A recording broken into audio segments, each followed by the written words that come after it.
ভাবুন তো, গভীর রাতে আপনার ঘরের মেঝেতে হঠাৎ একটা কাটা মানুষের মাথা পড়ে আছে। চোখ খোলা, ঠোঁটে ভয়ঙ্কর হাসি, আর সে মাথা ফিসফিস করে বলছে, আজ রাতে তোমার রক্ত চাই। এই গল্প কোনো কল্পনা নয়। এই গল্প শুরু হয় এক শিশুর ভুল থেকে আর শেষ হয় শ্মশানে, যেখানে তারানাথ তান্ত্রিককে মুখোমুখি হতে হয় এক অঘোরের সবচেয়ে নিষ্ঠুর সাধনার সঙ্গে। এমন ভয়ঙ্কর বাংলা ভৌতিক গল্প শুনতে চাইলে এখনই চ্যানেলটি সাবস্ক্রাইব করুন, আর গল্প শুরু হওয়ার আগে একটা লাইক দিয়ে দিন, কারণ আজকের রাতটা কিন্তু খুব অশান্ত হতে চলেছে। ভাদ্র মাস চলছে। সাধারণত এই সময় হালকা বৃষ্টি হয়, আকাশে মেঘ আসে আবার সরে যায়। কিন্তু এবছর ভৈরবডাঙ্গা গ্রামে যা ঘটতে শুরু করলো তা আগে কেউ কখনো দেখেনি। দিনের পর দিন আকাশ কালো হয়ে থাকছে, সূর্য ঠিকমতো দেখা যাচ্ছে না, আর রাতে রাতে যেন আকাশ ফেটে পড়ছে। সেদিন সন্ধ্যা নামতেই হঠাৎ ঝড় উঠল। প্রথমে বাতাস, তারপর বৃষ্টি, তারপর বজ্রপাত। এত জোরে বাতাস বইছিল যে বড় বড় গাছ কাঁপতে লাগলো। মাটির ঘরের চাল উড়ে যাওয়ার জোগাড়। গ্রামের লোকেরা দরজা বন্ধ করে ভিতরে ঢুকে পড়ল।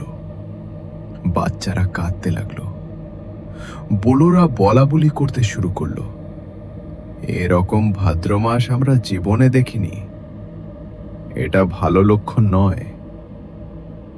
ঝড়ের শব্দে নদীর জল ফুলে উঠল, পুকুরের পাড় ভেঙে গেল, চারদিকে শুধু জল আর জল। বিদ্যুৎ চমকালে এক মুহূর্তের জন্য পুরো গ্রাম দেখা যাচ্ছিল, আবার সঙ্গে সঙ্গে অন্ধকার। এই ভৈরবডাঙ্গা গ্রামেই থাকে এক ছোট ছেলে, সুমন। বয়স 12 বছর, পড়ে ক্লাস 6-এ। সে থাকে তার মা কমলার সঙ্গে।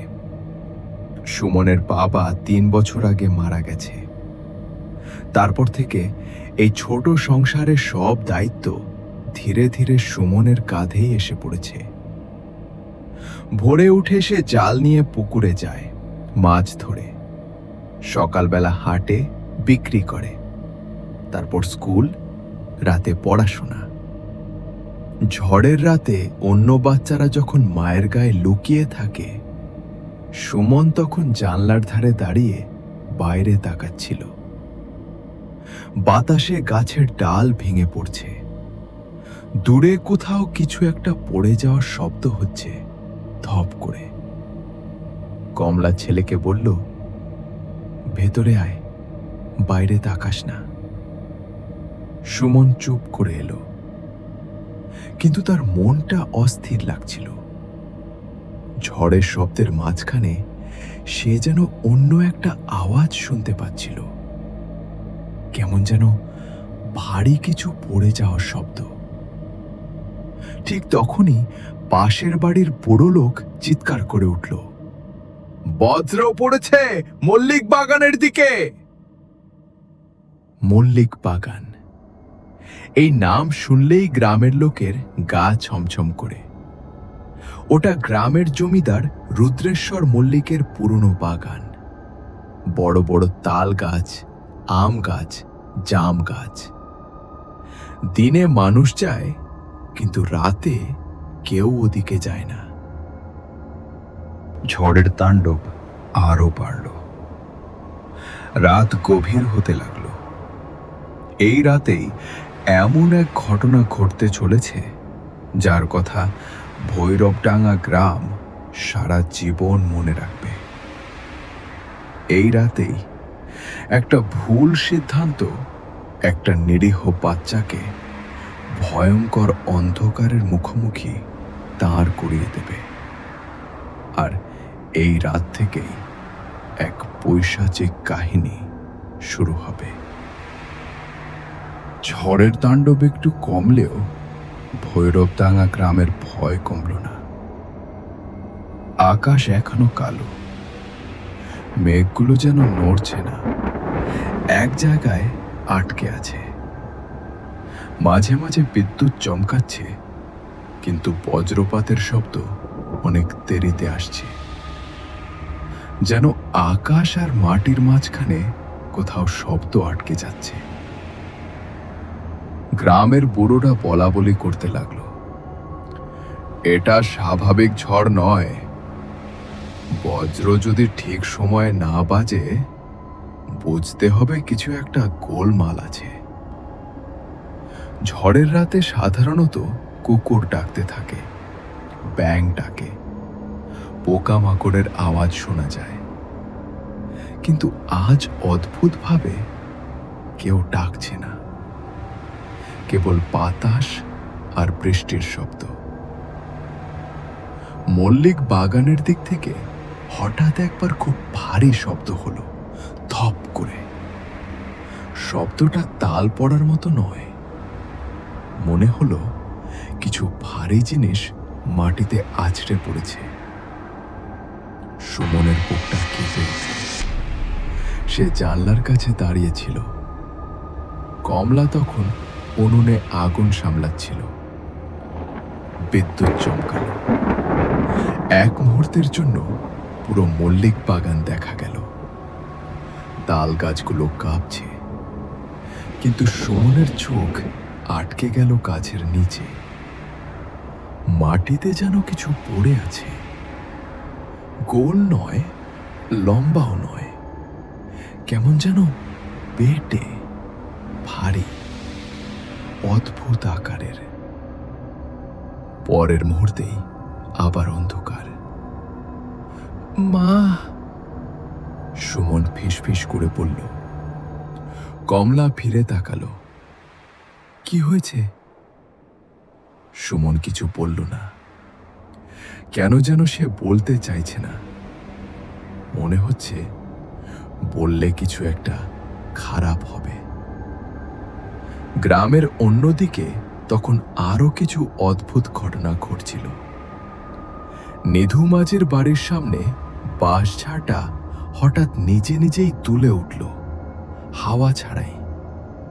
তার স্ত্রী ভয়ে বলল, এই বাঁশ তো নড়ে না এমন ঝড়েও। ঠিক তখনই বাঁশঝাড়ের ভেতর থেকে একটা আওয়াজ এলো, খস খস। মনে হলো কেউ হাঁটছে, কিন্তু বাইরে কেউ নেই। নিধু মাঝি দরজা খুলে বাইরে তাকাতে গিয়েই থেমে গেল। তার পা আর এগোলো না, কারণ বাঁশঝাড়ের ফাঁকে সে দেখেছিল এক জোড়া চোখ। চোখগুলো মানুষের মতো নয়, খুব বড়, খুব স্থির, একেবারে নিঃশব্দে তাকিয়ে আছে। নিধু মাঝি দরজা বন্ধ করে দিল। তার বুক ধড়ফড় করছে। সে কোনো কথা বলল না। গ্রামের দক্ষিণ প্রান্তে বুড়ি ধনুয়া তখন বিছানায় শুয়েছিল। হঠাৎ সে চেঁচিয়ে উঠল, ওরা এসেছে, ওরা আবার এসেছে। লোকজন ছুটে এলো। কে এসেছে? কি দেখেছিস? ধনুয়ার চোখ তখন উল্টে গেছে, মুখ দিয়ে ফেনা বেরোচ্ছে। সে কাঁপতে কাঁপতে বলল, মাথা, কাটা মাথা। হাসছে, মাটির উপর গড়াচ্ছে। এই কথাটা শুনে সবাই চুপ করে গেল, কারণ ধনুয়া পাগল নয়। সে আগেও অনেক কিছু আগাম বলেছে, যেগুলো পরে সত্যি হয়েছে। একজন বুড়ো ফিসফিস করে বলল, শেষবার ধনুয়া এমন বলেছিল যখন শ্মশানের আগুন নেভেনি। এই কথা শুনে কেউ আর কথা বলল না। ঝড়ের মধ্যে হঠাৎ শ্মশানের দিক থেকে আলো দেখা গেল। আগুন নয়, লালচে এক ধরনের আলো। মনে হলো কেউ একটা বড় প্রদীপ জ্বালিয়েছে। কিন্তু সেই শ্মশানে বছরের পর বছর কেউ যায় না। লোকজন দূর থেকে তাকিয়ে রইল, কেউ সাহস করে এগোলো না। ঠিক তখনই বাতাসের মধ্যে একটা আওয়াজ ভেসে এলো, খুব ক্ষীণ কিন্তু স্পষ্ট। হাসি। মানুষের হাসি নয়, ভাঙা, কর্কশ, শুকনো হাসি। হাসিটা যেন হাওয়ার সঙ্গে সঙ্গে ছড়িয়ে পড়ল পুরো গ্রামে। সুমনের গা শিউরে উঠল। তার মনে হলো এই হাসিটা সে আগে কোথাও শুনেছে, কিন্তু কোথায়? বিদ্যুৎ চমকাল আবার। এইবার সে স্পষ্ট দেখল মল্লিক বাগানের তাল গাছের নিচে পড়ে থাকা জিনিসটা নড়ে উঠেছে, একটু গড়িয়েছে, তারপর আবার স্থির। সুমনের মাথা ঝিমঝিম করতে লাগলো। সে জানে না কেন, কিন্তু তার মনে হলো ওটা তাল নয়। গ্রামের মন্দিরের ঘণ্টা হঠাৎ নিজে নিজেই বেজে উঠল, টং টং। কেউ ঘণ্টা টানেনি। পুরোহিত দৌড়ে এসে দেখল ঘণ্টা দুলছে, কিন্তু দড়ি নড়ছে না। এই দৃশ্য দেখে সে হাত জোর করে বলল, মা, আমাদের রক্ষা করো। ঝড় আরো জোরে উঠল। বৃষ্টি যেন মাটি ছুঁয়ে আবার লাফিয়ে উঠছে। এই ঝড়ের ভেতরে একটা পুরনো অশুভ শক্তি চোখ মেলে তাকাচ্ছিল। ভৈরবডাঙ্গা গ্রাম তখনও জানত না এই রাত শুধু ঝড়ের নয়, এই রাত ভুল, লোভ আর অজান্তে ডেকে আনা এক ভয়ঙ্কর অভিশাপের শুরু। আর সেই অভিশাপের প্রথম দরজাটা খুলে দিতে চলেছে একটা নিরীহ বাচ্চা। ঝড়ের শব্দের মাঝখানে মল্লিক বাগানের অন্ধকারে কেউ যেন ফিসফিস করে বলল, এবার এবার সময় হয়েছে। ঝড়ের শব্দ একটু কমতেই কমলা মাটির চুলোর পাশে বসে হাঁপ ছাড়ল। ঘরের ভেতর অন্ধকার। ছোট হারিকেন লণ্ঠনটুকু কাঁপছে। সুমন মায়ের পাশে বসে চুপ করে আছে। বাইরে এখনো বৃষ্টি পড়ছে টুপটাপ। এই ছোট্ট ঘরটাই ওদের সব কিছু। একটা চৌকি, একটা ভাঙা আলমারি, এক কোণে জালের বান্ডিল। সুমনের বাবা যখন বেঁচে ছিল তখন জীবনটা একটু সহজ ছিল। বাবা মাছ ধরত। সুমন স্কুল থেকে ফিরে বাবার পাশে বসে গল্প শুনত। কিন্তু বাবার মৃত্যুর পর সব বদলে গেছে। এখন সুমনই ভোরে উঠে মাছ ধরে, এখন সুমনই হাটে যায়। তবু সে পড়াশোনা ছাড়েনি। কমলা ছেলের দিকে তাকিয়ে বলল, আজ তো স্কুল ছিল না, তবু তোর মুখ এমন অস্থির কেন? সুমন কিছু বলল না। সে জানে মাকে বললে মা বকবে। কিন্তু আজ সারা দিন ধরে তার মনে একটা কথা ঘুরছে। ঝড়ের দিনে মল্লিক বাগানে তাল ঝরে পড়ে, এ কথা সবাই জানে। আর ঝড় থামার আগেই যদি কেউ তাল কুড়োতে পারে তাহলে ভালো ফলন হয়। সুমনের মাথায় হিসেব চলছে। আজ যদি সে কিছু তাল কুড়োতে পারে তাহলে কাল হাটে বিক্রি করা যাবে, কয়েকটা পয়সা আসবে, মায়ের জন্য চাল কেনা যাবে। কমলা আবার বলল, এই ঝড়ে কোথাও যাবি না, বুঝলি? সুমন মাথা নাড়ল, কিন্তু তার চোখে অন্যরকম আলো। বাইরে আবার বজ্রপাত হলো। এক মুহূর্তের জন্য জানলার ফাঁক দিয়ে তাল গাছের ছায়া দেখা গেল। মনে হলো গাছের নিচে কিছু একটা পড়ে আছে। সুমনের বুকের ভেতর কেমন করে উঠল। সে উঠে দাঁড়ালো। মা, সে ধীরে বলল,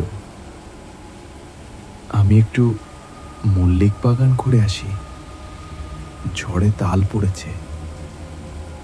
কমলা সঙ্গে সঙ্গে রেগে গেল। পাগল হয়েছিস? এই ঝড়ে যাবি?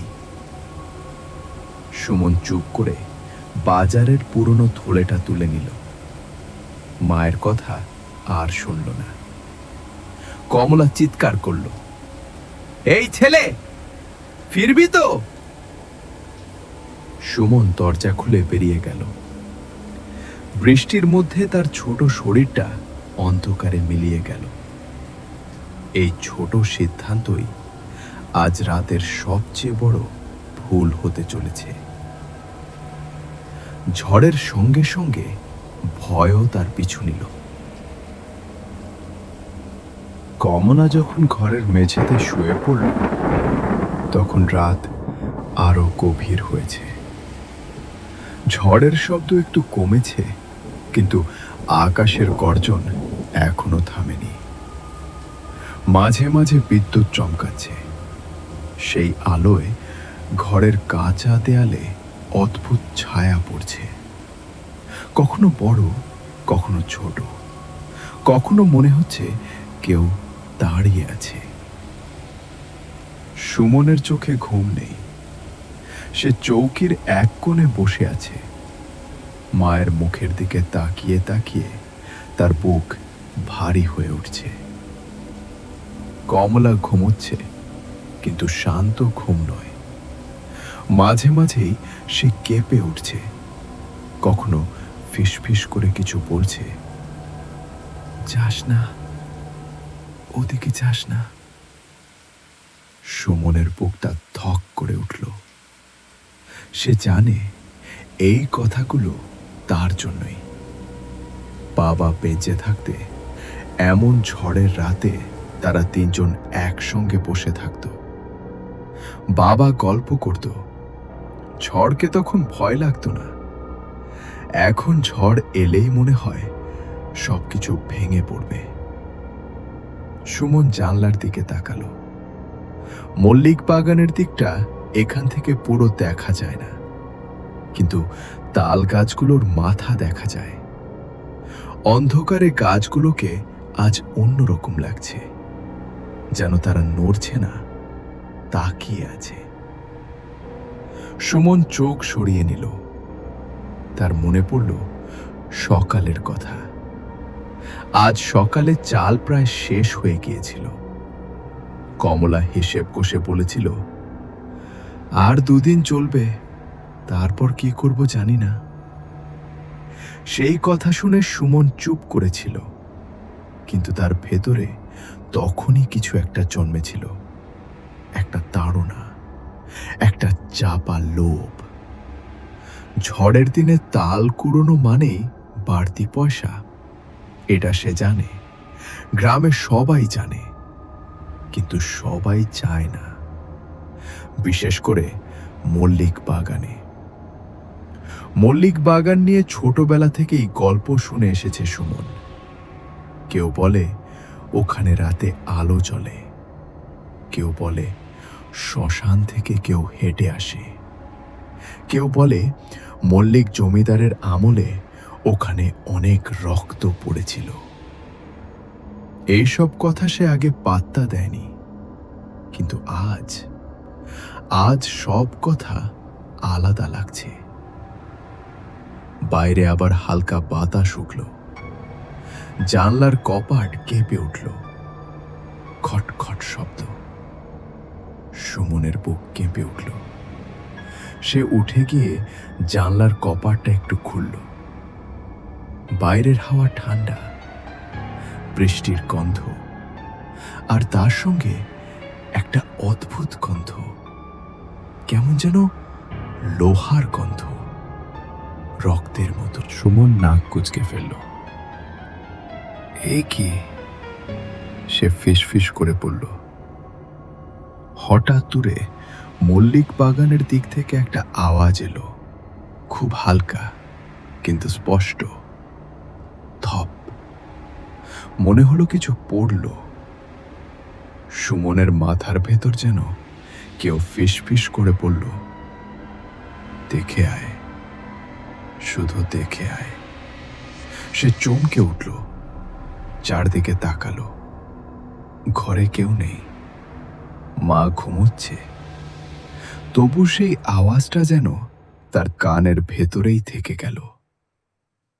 সে চৌকিতে বসে পড়ল, দুই হাত দিয়ে মাথা চেপে ধরল। না, আমি যাব না, সে নিজেকে বলল। কিন্তু তার চোখ আবার জানলার দিকে চলে গেল। বিদ্যুৎ চমকালো। এইবার সে স্পষ্ট দেখল, তাল গাছের নিচে মাটিতে কিছু একটা পড়ে আছে। আগের মতো অস্পষ্ট নয়, একটু পরিষ্কার। ওটা গোল নয়, তাল যেমন হয় তেমন নয়। তার বুক ধড়ফড় করতে লাগলো। ঠিক তখনই মায়ের গলা শোনা গেল, সুমন। সে চমকে ঘুরে তাকালো। কমলা উঠে বসেছে। এত রাতে জানলার ধারে কি করছিস? তার গলায় ভয়। সুমন তাড়াতাড়ি জানলা বন্ধ করে দিল। কিছু না মা, ঘুম আসছে না। কমলা ছেলের মুখের দিকে তাকালো। সে বুঝতে পারছে ছেলেটার মনে কিছু চলছে।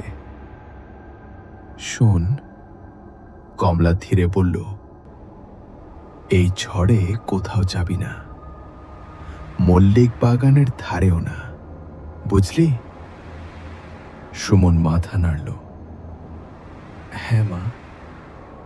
কিন্তু কথাটা বলার সময় তার গলা কেঁপে উঠল। কমলা আবার শুয়ে পড়ল, কিন্তু এবার তার ঘুম এলো না। সে ভাবছে, এই ছেলে বড় তাড়াতাড়ি বড় হয়ে যাচ্ছে। তার চোখে এখন আর শুধু ভয় নেই, দায়িত্ব আছে। আর সেই দায়িত্বই সবচেয়ে বিপজ্জনক। বাইরে আবার আওয়াজ হলো, এইবার হাসির মতো, খুব ক্ষীণ, খুব দূরের। কমলা কানে হাত দিয়ে বলল, শুনলি? সুমনের বুক জমে গেল। মানে সে একাই শুনেনি, হয়তো বাতাস, সুমন বলল। কিন্তু সে জানে ওটা বাতাস নয়। রাত আরো গভীর হলো। গ্রামের অন্য বাড়িগুলোতে আলো নিভে গেল একে একে। শুধু তো একটা হারিকেন জ্বলছে। মনে হচ্ছে গোটা গ্রামটা চোখ বন্ধ করে বসে আছে। মল্লিক বাগান যেন আরো কালো হয়ে উঠল। সুমনের মনে হলো ওখান থেকে কেউ তাকিয়ে আছে, ডাকছে। এই ডাক শব্দে নয়, মনের ভেতরে। তার বুকের ভেতর চাপ বাড়তে লাগলো। একদিকে মায়ের মুখ, আরেকদিকে ওই অন্ধকার। সে ভাবল, আমি তো শুধু তাল কুড়োতে যাব, কিছু হবে না, সকলে তো যায়। কিন্তু ঠিক তখনই তার মনে পড়ল ধনুয়াপুরীর কথা। কাটা মাথা, হাসছে। সুমনের গা শিউরে উঠল। সে উঠে দাঁড়ালো, দরজার দিকে গেল, আবার থামল। বাইরে বজ্রপাত হলো। আলোর ঝলকানিতে মনে হলো মল্লিক বাগানের দিক থেকে কেউ হাত নাড়ছে। সুমনের শ্বাস বন্ধ হয়ে এলো। সে চোখ বন্ধ করে ফেলল। এই রাতেই তার মনে প্রথমবার একটা স্পষ্ট চিন্তা এলো, যদি আমি না যাই তাহলে কি ওরা থামবে? কিন্তু ওরা কারা সে নিজেও জানে না, শুধু জানে ঝড়ের মতোই কিছু একটা এগিয়ে আসছে, আর সেই কিছুর সঙ্গে তার নামটা জড়িয়ে যাচ্ছে। ঘরের ভেতর আবার নিস্তব্ধতা নেমে এলো। ঝড়ের শব্দ এখন দূরের মতো শোনাচ্ছে, যেন আকাশ ক্লান্ত হয়ে পড়েছে, কিন্তু ঘুমোয়নি। কমলা শুয়ে আছে, কিন্তু তার চোখ খোলা। সে ছাদের দিকে তাকিয়ে আছে। মনে হচ্ছে এই রাতটা কিছু একটা কেড়ে নেবে। সুমন, সে খুব আস্তে ডাকলো। হ্যাঁ মা। সুমন সঙ্গে সঙ্গে উত্তর দিল, তুই কি ভয় পাচ্ছিস? প্রশ্নটা খুব সাধারণ, কিন্তু সুমনের বুকের ভেতরটা কেঁপে উঠল। সে কি বলবে? ভয় কি শুধু ভূতকে দেখে হয়, নাকি এমন কিছুর জন্য হয় যার নাম জানা নেই? না মা, সে মিথ্যে বলল। কমলা আর কিছু বলল না, কিন্তু সে বুঝে গেছে ছেলেটা মিথ্যে বলছে। সে পাশ ফিরে শুয়ে পড়ল, দেয়ালের দিকে মুখ করল। তার চোখ দিয়ে জল বেরিয়ে এলো। সে জানে দারিদ্র মানুষকে সাহসী করে না, দারিদ্র মানুষকে ঝুঁকির দিকে ঠেলে দেয়। সুমন চুপচাপ দাঁড়িয়ে রইল, মায়ের দিকে তাকিয়ে। হারিকেনের আলোয় মায়ের মুখটা কেমন ফ্যাকাশে লাগছে। এই মুখটার জন্যই সে সব কিছু করে। এই মুখটাই তাকে প্রতিদিন সকালে জাগায়। তবু আজ তার বুকের ভেতর অন্য কিছু চলছে। বাইরে আবার আওয়াজ হলো। এইবার আর ধপ নয়, খস খস। মনে হলো কেউ ঘাস মারিয়ে হাঁটছে। সুমন দরজার দিকে তাকালো। দরজার ফাঁক দিয়ে অন্ধকার ঢুকে পড়েছে। অন্ধকারটা যেন শুধু আলোর অভাব নয়, ওটা যেন কিছু বহন করছে। তার মনে হলো যদি সে এখন না যায় তাহলে এই ডাকটা থামবে না। সে জানে না কেন এমন মনে হচ্ছে। কেউ তাকে বলেনি, কেউ আদেশ দেয়নি, তবু মনে হচ্ছে কিছু একটা তার জন্য অপেক্ষা করছে। সে ধীরে ধীরে হাঁটল মেঝের এক কোণে রাখা পুরনো থলেটার দিকে। এই থলেতেই সে প্রতিদিন মাছ রাখে, এই থলেতেই সে হাঁটে যায়। এই থলেটা তার জীবনের অংশ। সে থলেটা তুলল। থলেটা হালকা, কিন্তু হাতে নিতেই তার বুক ভারী হয়ে গেল। ঠিক তখনই কমলা আবার কথা বলল, এইবার না তাকিয়েই। এই ঝড়ে দরজা খুলিস না। তার গলা কাঁপছে। আজকের রাতটা ভালো না। সুমনের হাত কেঁপে উঠল। এক মুহূর্তের জন্য সে ভাবল থলেটা নামিয়ে রাখবে, চৌকিতে বসে পড়বে, ভোর হওয়া পর্যন্ত অপেক্ষা করবে। কিন্তু সেই মুহূর্তেই বিদ্যুৎ চমকালো। আলোর ঝলকানিতে দরজার বাইরে মল্লিক বাগানের দিকটা স্পষ্ট দেখা গেল। আর সেই আলোয় সে দেখল তাল গাছের নিচে মাটিতে পড়ে থাকা জিনিসটা আবার নড়ে উঠল, একটু গড়ালো। সুমনের শ্বাস আটকে গেল। এইবার আর তার সন্দেহ রইল না। ওটা তাল নয়। তার মাথার ভেতর যেন কেউ খুব আস্তে বলল, ভয় পাস না, তুই শুধু তুলবি, তারপর চলে আসবি। এই আওয়াজটা তার নিজের নয়। সে বুঝতে পারছে। সে চোখ বন্ধ করল, একবার মায়ের দিকে তাকালো। কমলা তখন চোখ বন্ধ করে আছে, হয়তো ঘুমোচ্ছে, হয়তো ঘুমানোর ভান করছে। সুমন আর দেরি করল না। সে ধীরে দরজার খিল খুলল। কেড়মের শব্দ হলো। কমলা নড়ল না। দরজা খুলতেই ঠান্ডা হাওয়া ঘরের ভেতরে ঢুকে পড়ল। হারিকেনের শিখা দুলে উঠল। দেয়ালে ছায়াগুলো নড়ে গেল। সুমন এক পা বাইরে রাখল। বৃষ্টি তখনও পড়ছে। মাটি কাদা, আকাশ ভারী।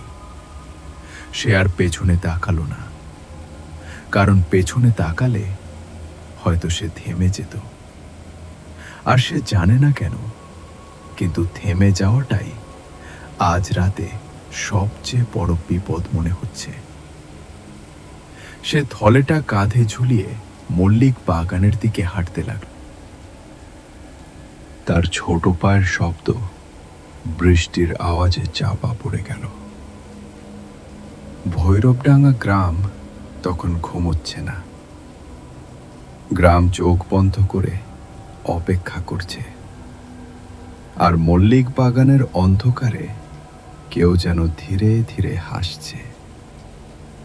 এই হাসি আনন্দের নয়, এই হাসি ক্ষুধার। এই মুহূর্ত থেকেই সুমনের পথ ফিরে আসার পথ নয়। এই মুহূর্ত থেকেই একটা নিরীহ রাত পা রাখল অভিশাপের ভেতরে। বাইরে বেরোতেই সুমনের মুখে ঠান্ডা বৃষ্টির ঝাপটা লাগলো। বাতাস এত জোরে বইছে যে হাঁটা কষ্টকর। তবু সে থামল না। মাথা নিচু করে সে মল্লিক বাগানের দিকে এগোতে লাগলো। পথটা সে চেনে। দিনে কতবার যে এই পথ দিয়ে গেছে তার হিসেব নেই। কিন্তু আজ রাতের পথ আলাদা। চারদিকে অন্ধকার। বিদ্যুৎ চমকালেই এক মুহূর্তের জন্য গাছগুলো দেখা যায়, তারপর আবার কালো। মল্লিক বাগানের ফটকের কাছে পৌঁছেই সুমনের বুক ধড়ফড় করতে লাগলো। ফটকটা অনেকদিন ধরে ভাঙা, কাটা ঝোপে ঢাকা। ভেতরে ঢুকতেই মাটির গন্ধ বদলে গেল। কেমন স্যাঁতস্যাঁতে ভারী গন্ধ। বাগানের ভেতরে ঢুকে সে তাল গাছগুলোর দিকে তাকালো। ঝড়ে অনেক তাল পড়ে আছে। সুমন খুশি হলো। সে থলে খুলে একটার পর একটা তাল তুলতে লাগলো। হাত ভিজে যাচ্ছে, কাদা লেগে যাচ্ছে, তবু সে থামছে না। হঠাৎ তার চোখ পড়ল একটু দূরে একটা বড় জিনিস পড়ে আছে। অন্য তালগুলোর থেকে সেটা আলাদা, বেশ ভারী মনে হচ্ছে। বড় তাল, মনে মনে পড়ল সুমন। সে কাছে গিয়ে জিনিসটাকে তুলল। খুব ভারী। দুই হাতে ধরে কোনো মতে থলেতে ঢোকালে, কিন্তু তার বুকের ভেতর কেমন একটা অস্বস্তি হলো। জিনিসটা ঠান্ডা, খুব ঠান্ডা। ঠিক তখনই বিদ্যুৎ চমকালে। এক মুহূর্তের জন্য সুমনের চোখে পড়ল মাটিতে লালচে কিছু, আর গাছের ছায়ার ভেতর যেন কেউ দাঁড়িয়ে আছে। সুমনের শরীর কেঁপে উঠল। সে আর দেরি করল না। থলে কাঁধে তুলে সে দৌড়ে বেরিয়ে এলো বাগান থেকে। পিছনে আর তাকালো না। ঝড়ের শব্দের সঙ্গে সঙ্গে তার কানে যেন একটা হাসির আওয়াজ এলো, খুব ক্ষীণ, খুব বিকট। সুমন ছুটতে ছুটতে বাড়ির দিকে গেল। তার মনে হলো আজ রাতে সে একা নয়। মল্লিক বাগানের অন্ধকার তার সঙ্গে সঙ্গেই বাড়ির পথে হাঁটছে। মল্লিক বাগানের ভেতরে ঢোকার পর থেকেই সুমনের মনে হচ্ছিল এই জায়গাটা আর আগের মতো নেই। দিনে সে বহুবার এখানে এসেছে, তাল কুড়িয়েছে, আম পেড়েছে, এমনকি বন্ধুদের সঙ্গে লুকোচুরি খেলেছে। কিন্তু আজ রাতের বাগানটা যেন অন্য কোনো বাগান।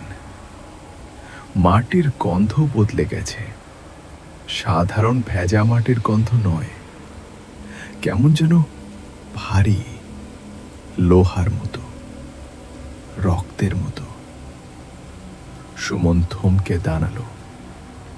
বৃষ্টির ফোঁটা পাতার ওপর পড়ে টুপটাপ শব্দ করছে, কিন্তু সেই শব্দের ভেতরেও অন্য কিছু আছে, খুব হালকা, খুব ধীর, শ্বাসের মতো।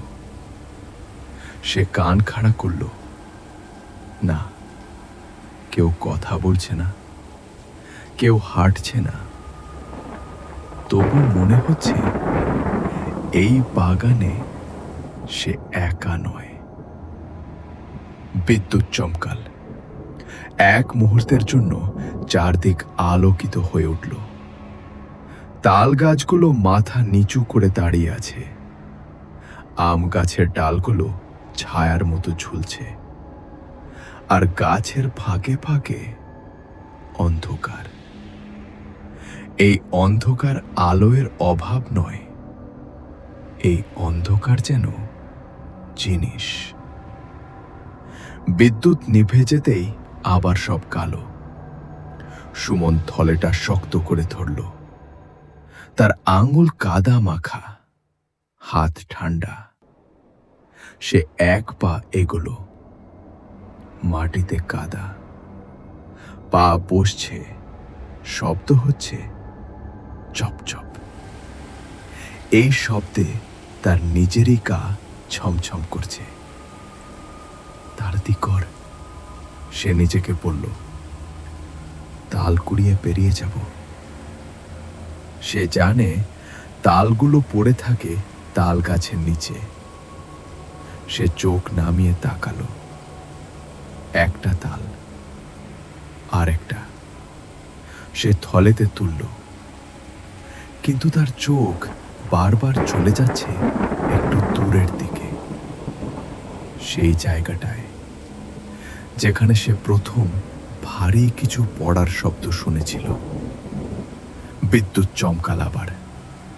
এইবার সে স্পষ্ট দেখল মাটিতে পড়ে আছে একটা বড় জিনিস, অন্য তালগুলোর থেকে আলাদা। রংটা কালচে, আকৃতিটা গোল নয়। সুমনের বুক ধড়ফড় করতে লাগলো।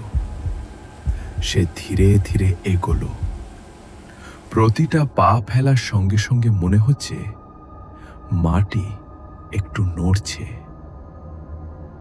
ভয় পাস না, সে আবার নিজেকে বলল। তাহলেই হবে। কিন্তু তার চোখ মিথ্যে মানতে চাইছে না। সে আরো কাছে গেল। এখন গন্ধটা পরিষ্কার, লোহা, পচা কিছু, কাঁচা মাংসের মতো। সুমন হঠাৎ থেমে গেল। তার পা আর এগোচ্ছে না। ঠিক তখনই খুব ক্ষীণ একটা শব্দ হলো, খর। মনে হলো কেউ খুব আস্তে হাসল। সুমনের গলা শুকিয়ে গেল। সে চারদিকে তাকালো। গাছ, ছায়া, বৃষ্টি, কেউ নেই। বাতাস, সে ফিসফিস করে বলল, কিন্তু তার নিজের গলাটাই তার অপরিচিত লাগলো। বিদ্যুৎ আবার চমকালো। এইবার আলো একটু বেশি সময় থাকলো, আর সেই আলোয় সে দেখল মাটিতে পড়ে থাকা জিনিসটার একটা দিক উঁচু, আর সেই উঁচু দিকটার নিচে কিছু লালচে রক্ত। সুমনের চোখ বড় হয়ে গেল, তার শ্বাস বন্ধ হয়ে এলো। সে পেছনে একবার সরালো। ঠিক তখনই তার পায়ের নিচে কিছু ভাঙল। চটাস, সে নিচে তাকালো। একটা শুকনো ডাল নয়, একটা পুরনো হাড়। হাড়টা ভেঙে গেছে। সুমনের মাথা ঝিমঝিম করতে লাগলো। এই বাগানে হাড় এলো কোথা থেকে? তার মনে পড়ল শ্মশান।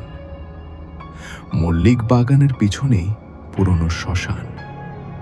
লোকেরা বলে এখানে আগে চিতা বসতো, পরে জমিদার সব ঢেকে দিয়েছিল।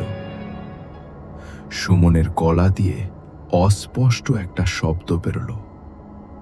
সে ঘুরে দৌড়াতে চাইল, কিন্তু তার পা নড়ল না, কারণ তখনই মাটিতে পড়ে থাকা জিনিসটা একটু নড়ে উঠল। খুব সামান্য, কিন্তু স্পষ্ট। সুমনের চোখে জল চলে এলো। না, সে ফিসফিস করে পড়ল, না। বিদ্যুৎ চমকালো আবার। এইবার আলোয় সে যা দেখল, তার মন আর শরীর একসঙ্গে জমে গেল। মাটিতে পড়ে থাকা জিনিসটা তাল নয়, ওটা মানুষের মাথা।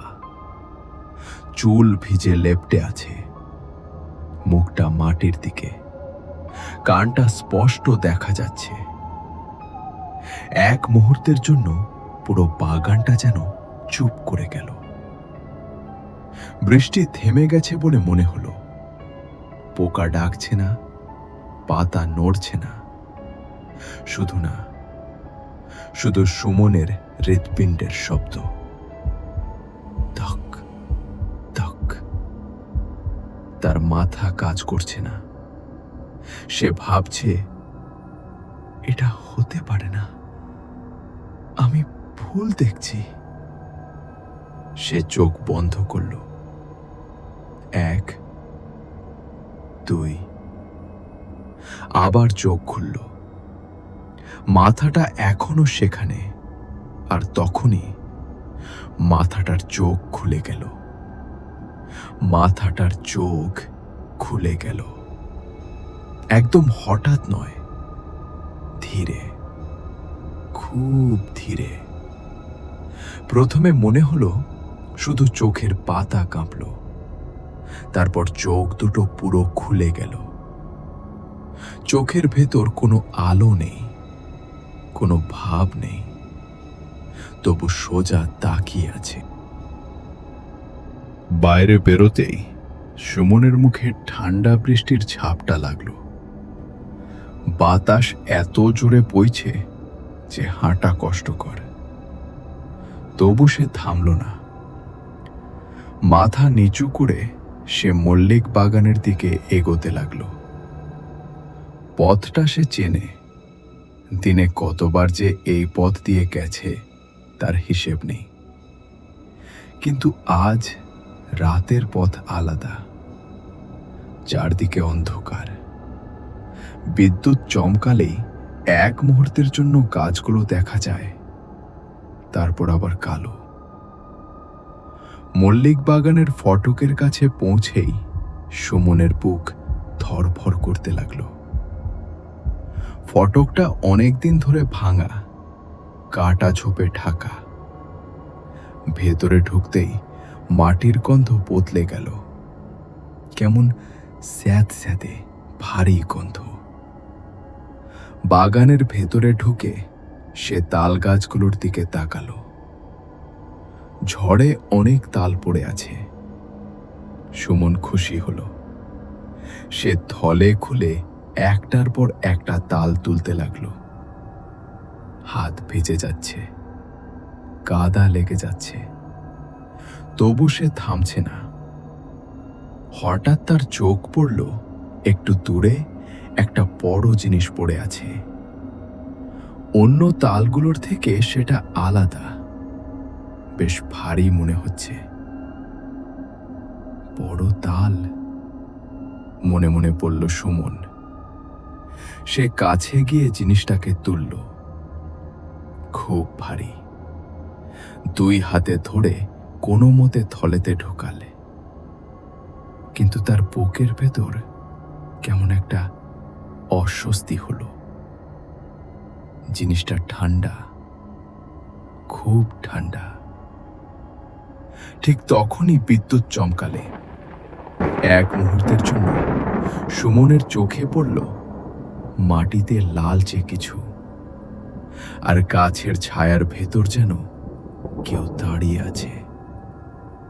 সুমনের শরীর কেঁপে উঠল। সে আর দেরি করল না। থলে কাঁধে তুলে সে দৌড়ে বেরিয়ে এলো বাগান থেকে। পিছনে আর তাকালো না। ঝড়ের শব্দের সঙ্গে সঙ্গে তার কানে যেন একটা হাসির আওয়াজ এলো, খুব ক্ষীণ, খুব বিকট। সুমন ছুটতে ছুটতে বাড়ির দিকে গেল। তার মনে হলো আজ রাতে সে একা নয়। মল্লিক বাগানের অন্ধকার তার সঙ্গে সঙ্গেই বাড়ির পথে হাঁটছে। একবারে তুলে নে, তার মাথার ভেতর কেউ বলল। দেখিস না? এই আওয়াজটা তার নিজের নয়, কিন্তু তখন তার মাথায় নিজের আর পরের তফাৎ নেই। সে চোখ নামিয়ে দাঁত কামড়ে মাথাটার দিকে এগোলো। সে তাকাচ্ছে না, সে শুধু হাঁটছে। মাথাটার কাছাকাছি যেতেই গন্ধটা আরো তীব্র হলো। পচা, রক্ত, ভেজা চুল। সুমনের চোখে জল এসে গেল। সে হাত বাড়ালো। তার আঙুল কিছু ঝুল। ঠান্ডা, অস্বাভাবিক ঠান্ডা। তার গা কেঁপে উঠল। সে বুঝে গেল এই ঠান্ডা তাল নয়। তবু সে হাত সরাল না।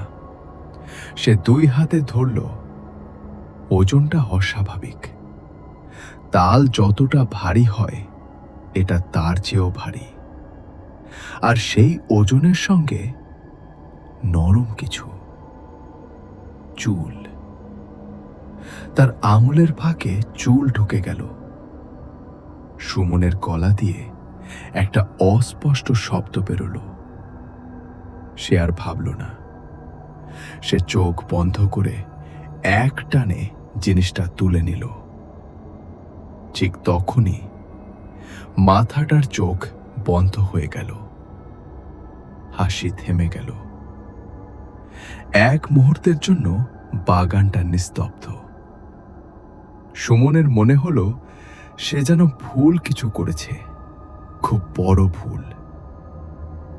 সে জিনিসটা থলের ভেতরে ঢুকিয়ে দিল। থলেটা হঠাৎ ভারী হয়ে গেল, অস্বাভাবিকভাবে ভারী। সে থলের মুখ শক্ত করে বেঁধে দিল। তার বুক ধক ধক করছে। সে আর দাঁড়ালো না। সে দৌড়াতে শুরু করলো। কাদা, ডাল, হাড় সব পেরিয়ে। বৃষ্টির মধ্যে অন্ধকারের ভেতর সে ছুটছে। তার মনে হচ্ছে তার পেছনে কেউ হাঁটছে। না, হাঁটছে না, গড়াচ্ছে। মাটিতে ঘষতে যাওয়ার শব্দ।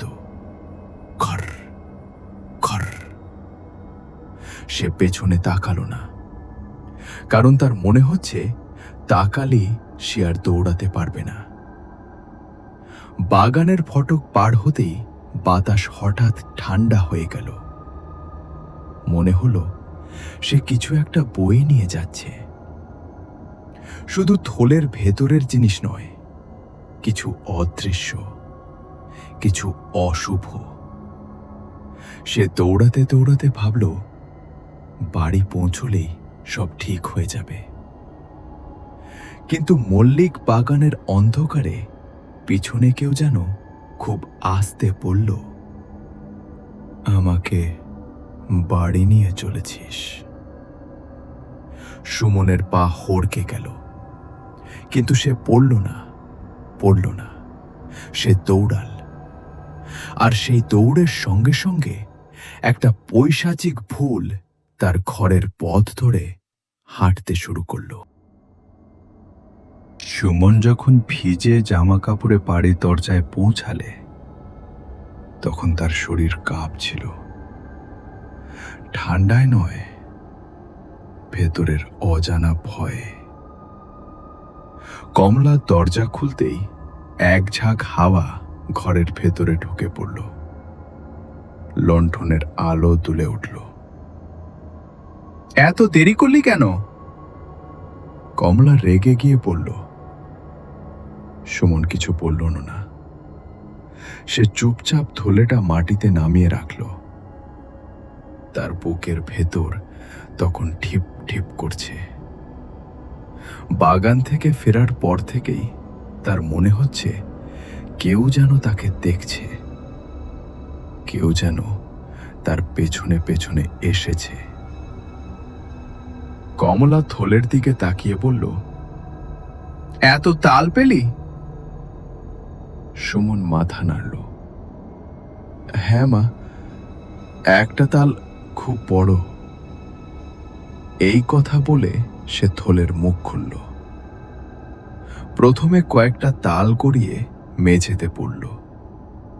ভেজা তাল, কাদা মাখা। তারপর হঠাৎ করে একটা ভারী জিনিস ধপ করে পড়ল। সেই শব্দটা অন্যরকম। তাল পড়ার শব্দের মতো নয়, যেন কিছু শক্ত জিনিস মাটিতে আছড়ে পড়েছে। কমলা আর সুমন দুজনেই তাকিয়ে রইল। লণ্ঠনের আলোয় যা দেখা গেল তা কোনোদিনও তারা ভুলবে না। তালগুলোর পাশে পড়ে আছে একটা মানুষের কাটা মাথা। মাথাটার চুল ভিজে, কপালে কাদা লেগে আছে। মুখটা ফ্যাকাশে, ঠোঁট দুটো নীলচে, আর সবচেয়ে ভয়ঙ্কর, দুটো চোখ খোলা। মাথাটা সোজা তাকিয়ে আছে ওদের দিকে। এক মুহূর্তের জন্য ঘরের ভেতর সব শব্দ থেমে গেল। বৃষ্টির শব্দও যেন দূরে সরে গেল। তারপর কমলা বিকট চিৎকার করে উঠল, রে বাবা, এ কি? সুমনের গলা দিয়ে কোনো শব্দ বেরোল না। তার পা জমে গেছে। সে শুধু তাকিয়ে আছে।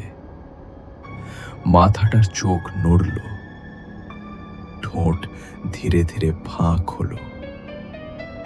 আর ঠিক তখনই একটা বিকট অমানসিক হাসি ঘরের ভেতর ছড়িয়ে পড়ল। হাসিটা মানুষের মতো নয়, যেন ভাঙা হাড়ির ভেতর থেকে আওয়াজ বেরোচ্ছে। সেই হাসির সঙ্গে সঙ্গে মাথাটা নড়ে উঠল, ঠোঁট কাঁপল, দাঁত বেরিয়ে এলো। মাথাটা কথা বলল,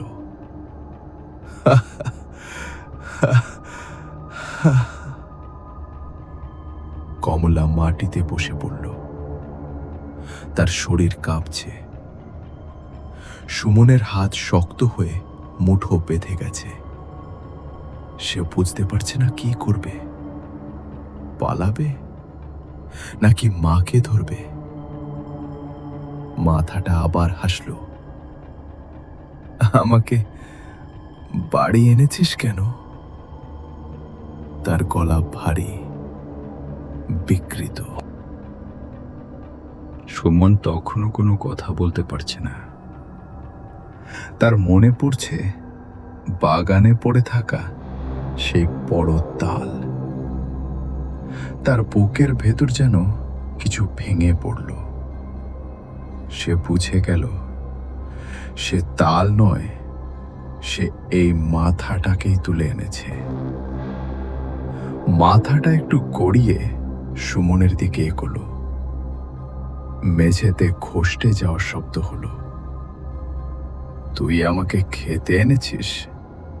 সে আবার বলল। এই শব্দ শুনে কমলার জ্ঞান প্রায় চলে গেল। সে ছেলের নাম ধরে চিৎকার করতে লাগলো। সেই চিৎকারে আশপাশের বাড়ির লোকজন ছুপে এলো। কেউ দরজার বাইরে দাঁড়িয়ে ডাকলো, কি হয়েছে, চিৎকার কেন? দরজা খুলতেই কয়েকজন ভিতরে ঢুকলো। হারু মাঝি, নিধু মাঝি আর আরো কয়েকজন। ঘরে ঢুকেই তারা যা দেখল তাতে সবাই স্তব্ধ হয়ে গেল। কাটা মাথাটা তখনও মেঝেতে পড়ে, চোখ দুটো লালচে হয়ে উঠছে, ঠোঁটের কোণ দিয়ে কালচে তরল ঝরছে। মাথাটা একবার ডানে একবার বাঁয়ে ঘুরে সবাইকে দেখছে। একজন ভয়ে পেছনে সরে গেল, আরেকজন বিড়বিড় করে বলল, এটা মানুষ নয়। ঠিক তখনই মাথাটা গলা চুড়িয়ে বলল, সবাইকে খাবো এক এক করে। ঘরের ভেতর আবার চিৎকার শুরু হলো। কেউ দরজার দিকে ছুটল, কেউ কমলাকে তুলতে গেল। সুমন তখনও দাঁড়িয়ে আছে, তার চোখে জল। তার মাথায় শুধু একটা কথাই ঘুরছে, সব দোষ তার। ঠিক তখনই হারু মাঝি জোরে বলল, চুপ, কেউ পালাবি না। হারু এগিয়ে এলো। তার মুখ ফ্যাকাশে, কিন্তু চোখে ভয় নেই।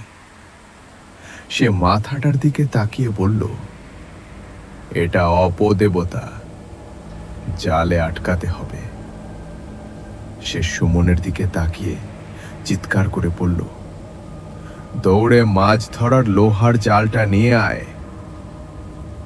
সুমনের শরীর যেন হঠাৎ নড়ে উঠল। সে দৌড়ে বাইরে গেল, বৃষ্টির মধ্যে জাল খুলে নিয়ে এলো। তার হাত কাঁপছে, তবু সে হারুর কথা মতো মাথাটার উপর জাল ফেলল। জাল পড়তেই মাথাটা চিৎকার করে উঠল, না, সরিয়ে দে। মাথাটা ছটফট করতে লাগলো, ঠিক যেন জালে ধরা মাছ। জাল টানছে, লাফাচ্ছে, দাঁত বের করে কামড়াতে চাইছে। ঘরের ভেতর একটা ভয়ঙ্কর গন্ধ ছড়িয়ে পড়ল। কেউ বমি করে দিল, কেউ চোখ বন্ধ করে ফেলল। মাথাটা জালের নিচে থেকেও চেঁচাতে লাগলো, আমাকে ছাড়, নইলে কাউকে বাঁচাবো না। হারু গম্ভীর গলায় বলল, একদম নড়াবি না জাল, এখনই তান্ত্রিককে আনতে হবে। এই কথা শুনে সবাই বুঝে গেল এই বিপদ মানুষের সাধ্যের বাইরে। বাইরে তখনও বৃষ্টি পড়ছে, বজ্রপাত হচ্ছে, কিন্তু ভৈরবডাঙ্গা গ্রামের ছোট্ট ঘরের ভেতরে এখন আরো বড় ঝড় চলছে। এই রাত এখানেই শেষ হবে না। এই কাটা মাথা একটা বড় অশুভ শক্তির শুরু মাত্র। জালটা মাথার উপর পড়ার পর ঘরের ভেতর যেন হঠাৎ সবকিছু থেমে গেল। বৃষ্টির শব্দ বাইরে থেকে আসছে, কিন্তু ঘরের ভেতরে সেই শব্দ ঢুকতে পারছে না।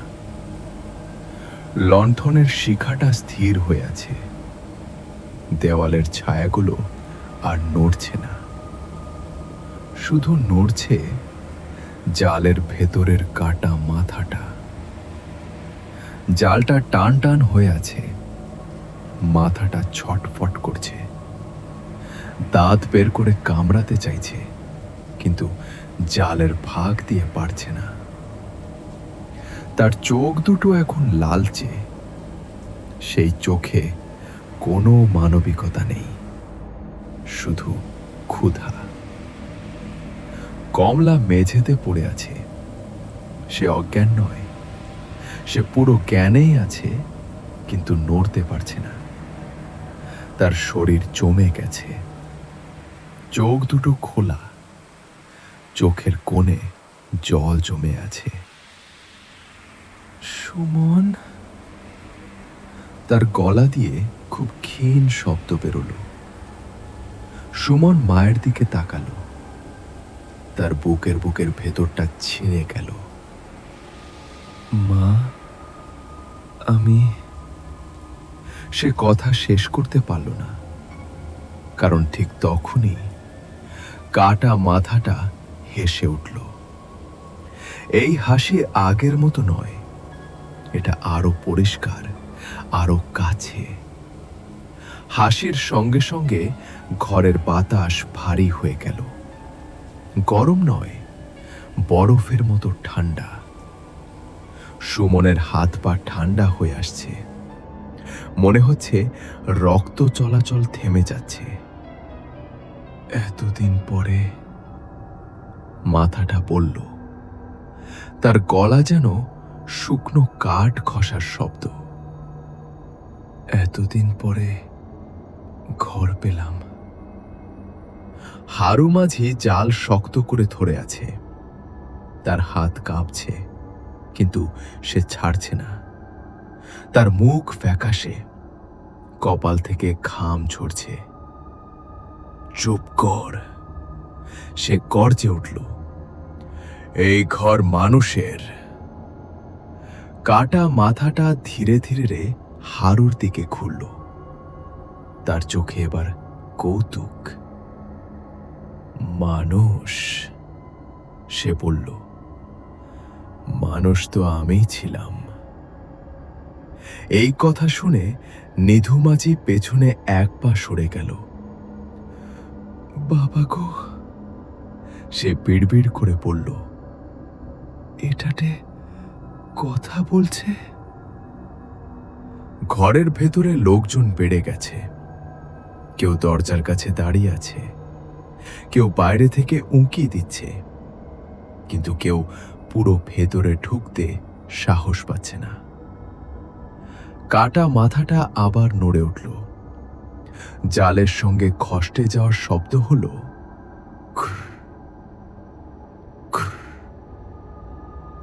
খিদে পেয়েছে, সে ফিসফিস করে বলল, অনেক খিদে। কমলা হঠাৎ কেঁপে উঠল, তার মুখ দিয়ে অস্পষ্ট শব্দ বেরোল। কাটা মাথার হাসি থামতেই ঘরের ভেতর যেন হঠাৎ অক্সিজেন কমে গেল। শ্বাস নিতে কষ্ট হচ্ছে সবার। লণ্ঠনের আলো জ্বলছে, তবু মনে হচ্ছে ঘরটা অন্ধকারে ভরে যাচ্ছে। কমলা হঠাৎ কেঁপে উঠে বসে পড়ল। ওকে নিয়ে যা, সে কাঁদতে কাঁদতে বলল, আমার ঘর থেকে ওকে নিয়ে যা। এই কথা শুনে সুমনের বুকটা ফেটে গেল।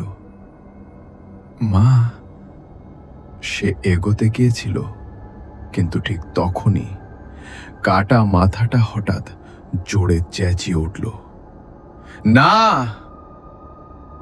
ঘরের দেওয়াল কেঁপে উঠল। লণ্ঠনের আগুন তপ করে বড় হয়ে আবার ছোট হয়ে গেল। এই ঘর আমি ছাড়ব না, মাথাটা বলল। অনেকদিন পর ঢুকেছি।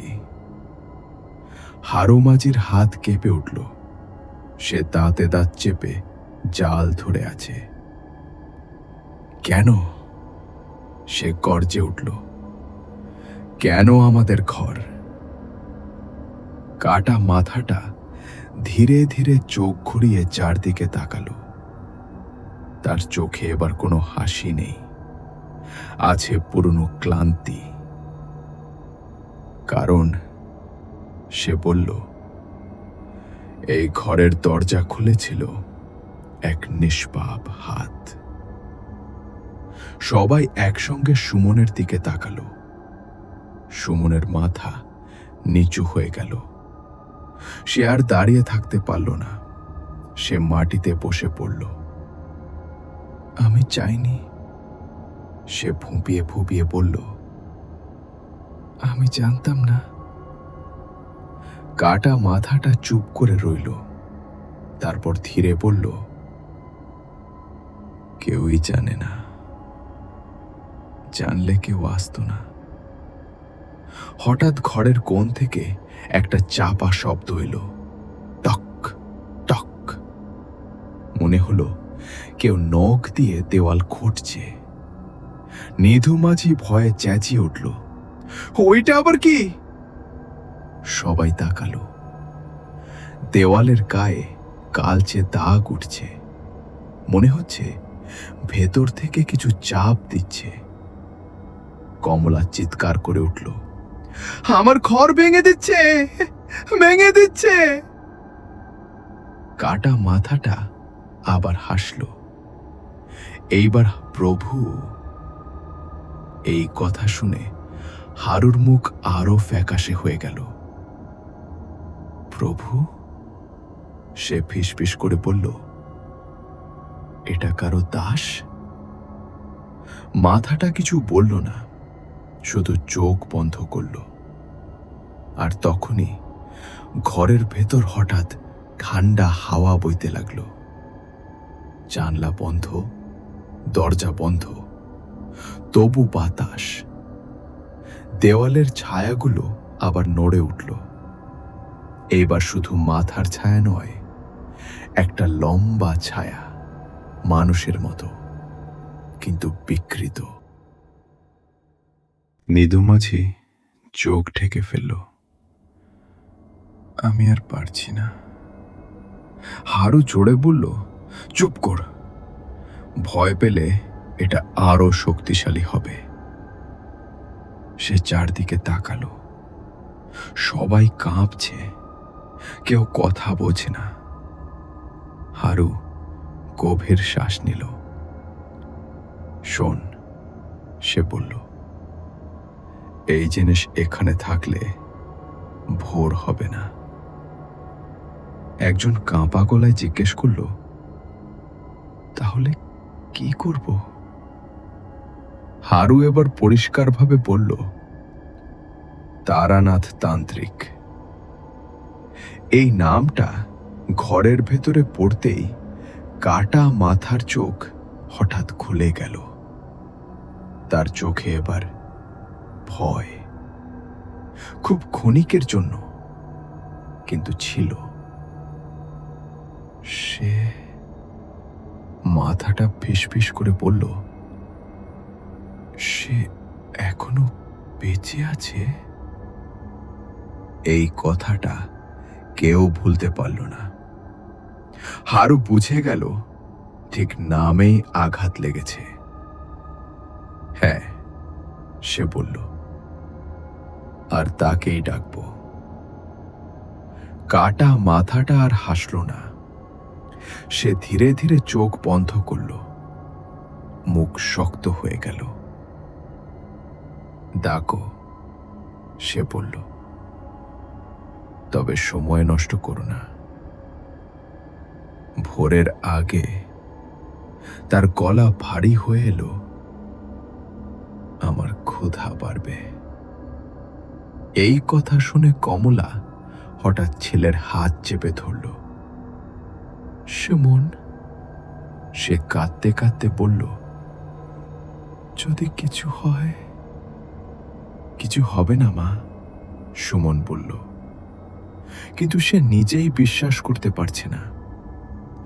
ঘরের বাইরে তখন বৃষ্টি আবার জোরে পড়তে শুরু করেছে। গ্রাম জেগে আছে, কেউ ঘুমোচ্ছে না। হারু বলল, দুজন এখনই রওনা হবে। এত রাতে? কেউ বলল। হারু মাথা নাড়ল। এটা রাতের জিনিস, দিন হলে দেরি হয়ে যাবে। ঘরের ভেতরে সবাই অপেক্ষা করতে লাগলো। জালের ভেতরে কাটা মাথাটা আর নড়ছে না, কিন্তু তার ঠোঁট নড়ছে। সে যেন কিছু গুনগুন করছে, মন্ত্রের মতো, নাম ডাকার মতো। সুমনের কানে মনে হলো সে নিজের নাম শুনছে। সে কান চেপে ধরল। এই ঘর এখন আর ঘর নয়, এটা অপেক্ষার খাঁচা। ভোর আসবে কিনা কেউ জানে না, কারণ এই রাতে একটা কাটা মাথা শুধু শরীর ছাড়া নয়, সে ইতিহাস ছাড়া, সে পাপ ছাড়া, আর সে একা নয়। রাত গভীর হচ্ছে, ঘড়ি নেই ঘরে, কিন্তু কেউ জানে এখন অনেক রাত। বৃষ্টির শব্দ আগের মতো জোরে নয়, কিন্তু থামেও না, ঠিক যেন আকাশও অপেক্ষা করছে। জালের ভেতরে কাটা মাথাটা নিঃশব্দে পড়ে আছে, চোখ বন্ধ, মুখ শক্ত। কেউ ভুল করেও ভাবলে পারত ওটা মৃত, কিন্তু কেউই তা ভাবছে না, কারণ ঘরের বাতাস এখনো ভারী, শ্বাস নিতে কষ্ট হচ্ছে। লণ্ঠনের আলো নিভে যাচ্ছে না, আবার ঠিকমতো জ্বলছেও না। কমলা চুপ করে দেওয়ালের সঙ্গে ঠেস দিয়ে বসে আছে। তার কোলে সুমনের মাথা। সে ছেলের চুলে হাত বুলিয়ে দিচ্ছে। এই হাত বোলানোটা সান্ত্বনার নয়, এটা ধরে রাখার চেষ্টা। ঘুমো, সে ফিসফিস করে বলে, চোখ বন্ধ কর। সুমন চোখ বন্ধ করে, কিন্তু ঘুম আসে না। চোখ বন্ধ করলেই সে দেখে মল্লিক বাগান, ভেজা চুল, খোলা চোখ। সে চোখ খুলে ফেলে। ঠিক তখনই কাটা মাথার ঠোঁট নড়ে উঠল, খুব সামান্য, কিন্তু হারু মাঝি দেখে ফেলেছে। ও নড়ল। সে ফিসফিস করে পড়ল। সবাই তাকালো। মাথাটা আবার স্থির, কেউ কথা বলল না। নিধু মাঝি ফিসফিস করে বলল, এটা আমাদের সঙ্গে খেলছে। হারু মাথা নাড়ল। না, ও অপেক্ষা করছে। কিসের? কেউ জিজ্ঞেস করল। হারু জবাব দিল না। সে জানে এই প্রশ্নের উত্তর দিতে গেলে ভয়টা আরো ছড়িয়ে পড়বে। হঠাৎ ঘরের মেঝেতে একটা শব্দ হলো, টুপ। সবাই নিচে তাকালো। লণ্ঠনের আলোয় দেখা গেল মেঝেতে লাজে ফোঁটা রক্ত। কমলা চিৎকার করে উঠল, এটা কোথা থেকে এলো? হারু ধীরে ধীরে জালের দিকে তাকালো। জালের ফাঁক দিয়ে কাটা মাথার ঠোঁটের কোণ থেকে রক্ত ঝরছে। মাথাটা চোখ খুলল, একটা চোখ, তারপর আরেকটা। এবার চোখে কোনো হাসি নেই, শুধু ক্লান্তি আর ক্ষুধা। খুব, সে ফিসফিস করে বলল, খুব দেরি হচ্ছে। হারু দাঁতে দাঁত চেপে পড়ল, চুপ। কাটা মাথা ধীরে ধীরে তাকালো, চুপ। সে বলল, আমার মুখ তো খোলা। এই কথা শুনে একজন লোক দরজার দিকে দৌড়াতে গেল। ঠিক তখনই দরজা নিজে নিজে বন্ধ হয়ে গেল। ধপাস! সবাই চমকে উঠল। হারু দৌড়ে দরজার কাছে গেল, খুলতে চেষ্টা করল। দরজা খুলছে না। ওটা বাইরে থেকেও বন্ধ, সে বলল, ভেতর থেকেও। কমলার গলা কাঁপতে লাগলো। আমরা বন্দি। কাটা মাথা ধীরে ধীরে হাসল। হ্যাঁ, আজ রাতটা আমাদের। ঘরের বাতাস আরো ঠান্ডা হয়ে গেল। লণ্ঠনের শিখা নীলচে হয়ে উঠল। দেয়ালের ছায়াগুলো এবার স্পষ্ট, শুধু একটা নয়, অনেকগুলো। কেউ মাথা নেই, কেউ হাত নেই, কেউ শুধু ছায়া। সুমন চোখ বন্ধ করে চিৎকার করতে চাইল, কিন্তু কমলা তার মুখ চেপে ধরল। দেখিস না, সে ফিসফিস করে বলল, দেখিস না। কাটা মাথা এবার গম্ভীর গলায় বলল, ওরাও খিদে পেয়েছে। হারু এবার পিছিয়ে গেল। ওরা কারা? সে প্রশ্ন করল। মাথাটা চোখ বন্ধ করল। চাঁদের দিয়ে আমায় বাঁচিয়ে রাখা হয়েছিল। এই কথা শুনে ঘরের ভেতর কেউ কাঁদতে শুরু করল। কারো শ্বাস আটকে এলো। এই ঘরে আর কেউ সাহস করে কথা বলছে না। হঠাৎ জালের ভেতর থেকে একটা শব্দ এলো, টান। জালটা একটু ঢিলে হয়ে গেল। হারুর বুক কেঁপে উঠল। না, সে ফিসফিস করে বলল। কাটা মাথাটা এবার চোখ খুলে সোজা সুমনের দিকে তাকালো। তুই, সে বলল, আমাকে এনেছিস। সুমনের শরীর বরফ হয়ে গেল। আমি, সে কাঁদতে কাঁদতে বলল, আমি বাড়ি ফিরতে চেয়েছিলাম। কাটা মাথা ধীরে বলল, আমিও। তার চোখের কোণে জল জমল। এক মুহূর্তের জন্য ঘরের ভেতর কেউ বুঝতে পারল না এটা কি সত্যি কান্না নাকি আরো ভয়ঙ্কর কিছু। কাটা মাথার চোখের কোণে জমে থাকা জলটা গড়িয়ে পড়ল। এক ফোঁটা, তারপর আরেক ফোঁটা। মেঝেতে পড়ে টুপটাপ শব্দ হলো। কেউ কথা বলল না, কেউ নড়ল না, কারণ সেই কান্নাটা মানুষের মতো শোনালেও সবাই জানে এই চোখের জলও কোনো মানুষের নয়। কাঁদছিস কেন? হারু মাঝি ভারী গলায় বলল। কাটা মাথা ধীরে ধীরে চোখ ঘুরিয়ে তার দিকে তাকালো। তার দৃষ্টিতে এবার কোনো হাসি নেই, কেবল দীর্ঘ ক্লান্তি। কারণ, সে বলল, আমার মাথাটা আজও ওর কাছে বাঁধা। এই কথা শুনে ঘরের ভেতর কেউ হেঁচকি তুলে কেঁদে উঠল। ওকে? নিধু মাঝি প্রশ্ন করল। মাথাটা চোখ বন্ধ করল। এক মুহূর্তের জন্য ঘরের ভেতর আলো আরো ম্লান হয়ে গেল।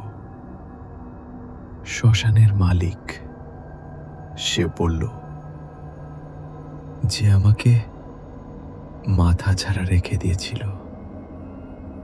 এই কথা শুনে কমলার শরীর কেঁপে উঠল। তুমি? সে কাপা গলায় বলল, তুমি মানুষ ছিলে? কাটা মাথা আর উত্তর দিল না। তার মুখের চামড়া টান টান হয়ে উঠল। জালের ভেতরে বাতাস কেঁপে উঠল। হঠাৎ একটা তীব্র টান, জালটা একদিকে হেলে পড়ল। হারু আর নিধু একসঙ্গে জাল চেপে ধরল। না! হারু চেঁচিয়ে উঠল। জালের লোহার তারগুলো কাঁপছে, টান টান শব্দ হচ্ছে, টিং টিং। এই শব্দে ঘরের ভেতর দাঁড়িয়ে থাকা লোকগুলোর বুক ধড়ফড় করতে লাগলো। আর কতক্ষণ? কেউ কাঁদতে কাঁদতে বলল, আর কতক্ষণ ধরে রাখবো? হারু কিছু বলল না, তার চোখে আতঙ্ক। ঠিক তখনই জালের এক ফাঁক দিয়ে কাটা মাথার দাঁত বেরিয়ে এলো। একটা দাঁত নয়, অনেকগুলো। দাঁতগুলো জালের তারে ঠকছে, টক টক। সুমন চিৎকার করে উঠল, মা! কমলা ছেলেকে শক্ত করে বুকে জড়িয়ে ধরল। ঠিক তখনই একজন লোক হঠাৎ মাটিতে পড়ে গেল। সে চিৎকার করল। সবাই তাকিয়ে দেখল তার পায়ে কালো দাগ। মনে হচ্ছে কেউ নখ দিয়ে আছড়ে দিয়েছে। কিন্তু সেখানে কেউ ছিল না। ওরা বেরোচ্ছে, নিধু ফিসফিস করে বলল। দেয়ালের ছায়াগুলো এবার মেঝেতে নামছে। কেউ কারো পা ধরছে, কেউ দেওয়ালে মাথা ঠুকছে। ঘরের ভেতর চিৎকার শুরু হয়ে গেল। কাটা মাথা এবার গলা চড়িয়ে বলল, থামাও! অদ্ভুতভাবে ছায়াগুলো থেমে গেল। সবাই হাঁপাতে লাগলো।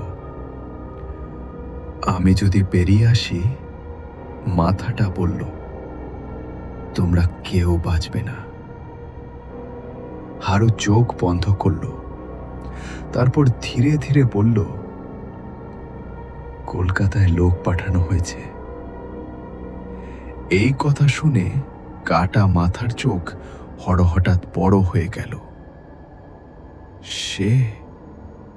সে ফিসফিস করে বলল, হ্যাঁ। হারু বলল, তারানাথ তান্ত্রিক। এই নামটা শোনার সঙ্গে সঙ্গে ঘরের বাতাস কেঁপে উঠল। জালের তারগুলো হঠাৎ ঢিলে হয়ে গেল। কাটা মাথা গর্জে উঠল, ও আসবে না, ও দেরি করবে। তার গলা এবার আর মানুষের মতো নয়, একসঙ্গে অনেক গলার শব্দ। ভোরের আগে আমি খাবো। হঠাৎ জালের এক কোণা ছিঁড়ে গেল। চিড়! লোহার তার ছুটে এলো। হারুর হাত কেটে গেল। রক্ত ছিটকে পড়ল মেঝেতে। কমলা চিৎকার করে উঠল। রক্তের গন্ধে কাটা মাথার চোখ জ্বলতে উঠল। সে লালা ফেলতে লাগল। এটাই, সে ফিসফিস করে বলল, এইটাই চাই। হারু দাঁতে দাঁত চেপে রক্ত পড়া হাতটা চেপে ধরল। বেঁধে রাখো! সে চেঁচিয়ে উঠল, আর শক্ত করে। দুজন লোক এগিয়ে এসে জালের উপর আবার ভারী জিনিস চাপালো। কাটা মাথা এবার ছটফট করতে লাগলো। তার চিৎকারে ঘরের কড়িকাঠ কেঁপে উঠল। দেরি হচ্ছে, খুব দেরি হচ্ছে। বাইরে তখন হঠাৎ দূরে হাঁক শোনা গেল, ট্রেন ধরতে হবে। এই শব্দটা ঘরের ভেতরে সবাই শুনতে পেল না, কিন্তু কাটা মাথা শুনল। তার ঠোঁটে আবার সেই ভয়ঙ্কর হাসি ফুটে উঠল। যাও, সে বলল, ডাকো, আমি অপেক্ষা করব। তারপর সে চোখ বন্ধ করল।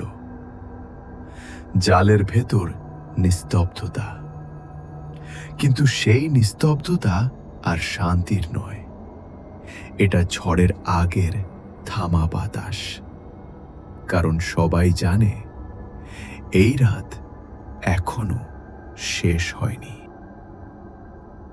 ঝড়ের সেই রাতের পর বীরমল্লী গ্রামে আর কেউ ঠিক করে ঘুমোতে পারেনি। সুমনের বাড়ির সামনে লোকজন পাহারা দিচ্ছিল। জালের ভেতরে আটকে থাকা কাটা মাথাটা মাঝে মাঝেই নড়ে উঠত, হাসত, আবার চুপ করে যেত। কেউ সাহস করে কাছে যেত না। সবাই জানত এটা সাধারণ কিছু নয়। হারু জেলে তখনই ঠিক করল আর দেরি করা যাবে না। গ্রামের বুড়োরা বলল, এটা পৈশাচিক ব্যাপার, গ্রামের সাধু ফকিরের শক্তি এতে চলবে না। একজন বলল, কলকাতায় একজন আছেন, নাম তারানাথ তান্ত্রিক। এমন অনেক বিপদ তিনি সামলেছেন। এই নাম শুনে অনেকেই মাথা নাড়ল। হ্যাঁ, তারা এই নাম আগেও শুনেছে। কেউ বলেছে ভূতকে তিনি মন্ত্রে বেঁধেছেন। কেউ বলেছে অপদেবতা তার সামনে দাঁড়াতেই পারেনি। পরদিন ভোরে ঝড় থামল, আকাশ ধূসর। হারু আর গ্রামের আরো দুজন লোক ট্রেনে চেপে কলকাতার দিকে রওনা দিল। কলকাতা তাদের কাছে অনেক বড় শহর। ভিড়, গাড়ি, শব্দ, সবকিছুই আলাদা। অনেক খোঁজ খবর নিয়ে তারা শেষ পর্যন্ত পৌঁছল এক পুরনো পাড়ায়। ছোট একটা বাড়ি, দরজার সামনে তুলসী গাছ, ভেতর থেকে ধূপের গন্ধ আসছে। হারু কাপা গনায় ডাকল, তারানাথ বাবা আছেন? কিছুক্ষণ পরে দরজা খুলল। লাল ধুতি, লাল ফতুয়া পরা এক মানুষ দাঁড়িয়ে। মাথায় কাঁচা পাকা চুল, মুখে শান্ত ভাব, কপালে লাল টিপ। চোখ দুটো গভীর, কিন্তু ভয়ঙ্কর নয়, বরং আশ্বাস দেয়। এই তিনি তারানাথ তান্ত্রিক। হারু মাটিতে বসে পড়ে সব কথা খুলে বলল। ঝড়, তাল কুড়োনো, থলের ভেতরের কাটা মাথা, জাল, সেই ভয়ঙ্কর হাসি, একটাও বাদ দিল না। তারানাথ তান্ত্রিক চুপচাপ শুনলেন, একবারও বাধা দিলেন না। সব শেষ হলে তিনি ধীরে বললেন, যা বলছিস সেটা খুব পুরনো অশুভ শক্তি। শুধু কাটা মাথা নয়, এর পেছনে আর কেউ আছে। হারুর বুক কেঁপে উঠল। বাবা, তাহলে আমাদের গ্রাম বাঁচবে? তারানাথ তান্ত্রিক চোখ বন্ধ করলেন। একটুক্ষণ চুপ করে থেকে বললেন, বাঁচবে, তবে সহজ হবে না। তিনি ঘরের এক কোণে রাখা ঝোলাটা তুলে নিলেন। ভেতরে রুদ্রাক্ষ, মন্ত্রলেখা কাগজ, কিছু গুঁড়ো আর পুরনো ধাতুর জিনিস। চল, তিনি বললেন, আজই বীরমল্লের পথে রওনা হতে হবে। কলকাতার আকাশে তখন মেঘ, আর অনেক দূরে বীরমল্লী গ্রামে জালের ভেতরে বন্দি কাটা মাথা হাসতে হাসতে ফিসফিস করে বলছিল, সে আসছে, ঠিকই আসছে। তারানাথ তান্ত্রিক, হারু আর আরো দুজন গ্রামবাসী ট্রেনে চেপে বীরমল্লির পথে রওনা দিলেন। ট্রেন ছাড়তেই কলকাতার কোলাহল ধীরে ধীরে পিছনে পড়ে গেল। জানালার বাইরে দেখা যাচ্ছিল মাঠ, গাছ, নদী, কিন্তু কারো মন ভালো ছিল না। সবার মাথার ভেতর ঘুরছিল একটাই ছবি, জালের ভেতরে হাসতে থাকা সেই কাটা মাথা। হারু ভয়ে ভয়ে বলল, বাবা, ওটা কি সত্যিই শুধু একটা অপদেবতা? তারানাথ তান্ত্রিক জানালার বাইরে তাকিয়ে শান্ত গলায় বললেন, না, ওটা শুধু একটা হাতিয়ার। আসল বিপদ অন্য জায়গায় লুকিয়ে আছে। এই কথা শুনে সবার বুক আরো ভারী হয়ে গেল। বিকেলের দিকে তারা গ্রামে পৌঁছল। বীরমল্লী তখন যেন বদলে গেছে। লোকজন কম কথা বলছে, বাচ্চাদের বাইরে বেরোতে দেওয়া হচ্ছে না, বাড়ির দরজা আগে ভাগেই বন্ধ হয়ে যাচ্ছে। সুমনের বাড়িতে ঢুকতেই সবাই উঠে দাঁড়ালো। চালের ভেতরে কাটা মাথাটা এখনো আছে, তার চোখ লাল। তারানাথ তান্ত্রিককে দেখেই সে গর্জে উঠল, তুই এসেছিস আমার ক্ষুধা থামাতে।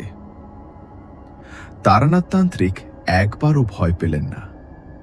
তিনি জালের চারদিকে ঘুরে দেখলেন, মাটিতে হাত ছুঁয়ে চোখ বন্ধ করলেন।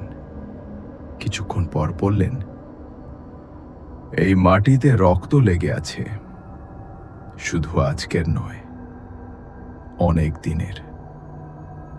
গ্রামের এক বুড়ো এগিয়ে এসে কাঁপা গলায় বলল, বাবা, মল্লিক বাগানের ধারে একটা পুরনো শ্মশান আছে। এখন কেউ সেখানে যায় না। শোনা যায় সেখানে এক অঘরী থাকত। এই কথা শুনে কাটা মাথা হঠাৎ জোরে হাসতে লাগল। তার হাসি শুনে ঘরের বাতাস ঠান্ডা হয়ে গেল। নীলকণ্ঠ, সে ফিসফিস করে বলল, আমার প্রভু। এই নাম শুনেই তারানাথ তান্ত্রিকের মুখ গম্ভীর হয়ে উঠল। অঘরী নীলকণ্ঠ, তিনি ধীরে বললেন, তাই তো ভাবছিলাম, মানুষের লোভ, অপমান আর রক্ত দিয়ে সে এই পৈশাচিক শক্তি জাগিয়েছে। হারু ভয়ে বলল, বাবা, তাহলে সে এখনো বেঁচে আছে? তারানাথ তান্ত্রিক মাথা নাড়লেন, বেঁচে নেই, কিন্তু তার সাধনা মরেনি। সে যা ছেড়ে গেছে তা এখনো মানুষ খাচ্ছে। বাইরে তখন সূর্য ডুবে যাচ্ছে, আকাশ লাল। জালের ভেতরে কাটা মাথা আবার নড়ে উঠল। আজ রাত, সে ফিসফিস করে বলল, সব শেষ হবে। গ্রামের মানুষ জানত না এই রাত তাদের জীবনের সবচেয়ে ভয়ঙ্কর রাত হতে চলেছে। রাত নামতেই বীরমল্লী গ্রাম যেন দম বন্ধ করে ফেলল। চারদিক নিস্তব্ধ, কুকুরও ডাকছে না, শুধু দূরে দূরে ঝিঁঝি পোকার শব্দ। আকাশে চাঁদ নেই, কালো মেঘে ঢাকা আকাশ। তারানাথ তান্ত্রিক লাল ধুতি আর লাল ফতুয়া পরে প্রস্তুত হলেন। কপালে লাল টিপ, হাতে তার ঝোলা। ঝোলার ভেতরে রুদ্রাক্ষ, ভস্য, তামার পাত্র আর মন্ত্রলেখা কাপড়। হারু ভয়ে ভয়ে বলল, বাবা, সত্যি কি শ্মশানে যেতে হবে? তারানাথ শান্ত গলায় বললেন, হ্যাঁ, যতক্ষণ না শিকড় কাটা যায় ততক্ষণ এই অভিশাপ থামবে না। গ্রামের কেউ সঙ্গে যেতে চাইল না। সবাই দূর থেকে হাত জোড় করে প্রণাম করল। সুমন কাপা গলায় বলল, বাবা, ফিরে আসবেন তো? তারানাথ শুধু বললেন, মা চাইলে ফিরব। তারা তিনজন, তারানাথ, হারু আর বুড়ো লোকটা, টর্চ হাতে শ্মশানের দিকে রওনা দিল। পথটা জঙ্গলের ভেতর দিয়ে, কাটা ঝোপ, উঁচু ঘাস। মাঝে মাঝে মনে হচ্ছিল কেউ যেন পিছন থেকে তাকিয়ে আছে। হঠাৎ ঝোপের ভেতর থেকে শব্দ হলো, খস খস। হারু চমকে উঠল। বাবা! তারানাথ থামলেন। মাটিতে ভস্য ছিটিয়ে মন্ত্র পড়লেন। সঙ্গে সঙ্গে শব্দ থেমে গেল। কিছু দূর যেতে গন্ধ এলো, পচা মাংসের গন্ধ। বাতাস ভারী হয়ে গেল। শ্মশান দেখা গেল, ভাঙা চিতা, পোড়া কাঠ, কালো ছাই। ঠিক মাঝখানে একটা বড় শিমুল গাছ। গাছের নিচে কালো পাথরের মতো কিছু রাখা। বুড়ো লোকটা ফিসফিস করে বলল, ওটাই ওটাই নীলকণ্ঠের আসন। হঠাৎ বাতাস জোরে বইতে লাগলো। টর্চের আলো কাঁপতে লাগলো।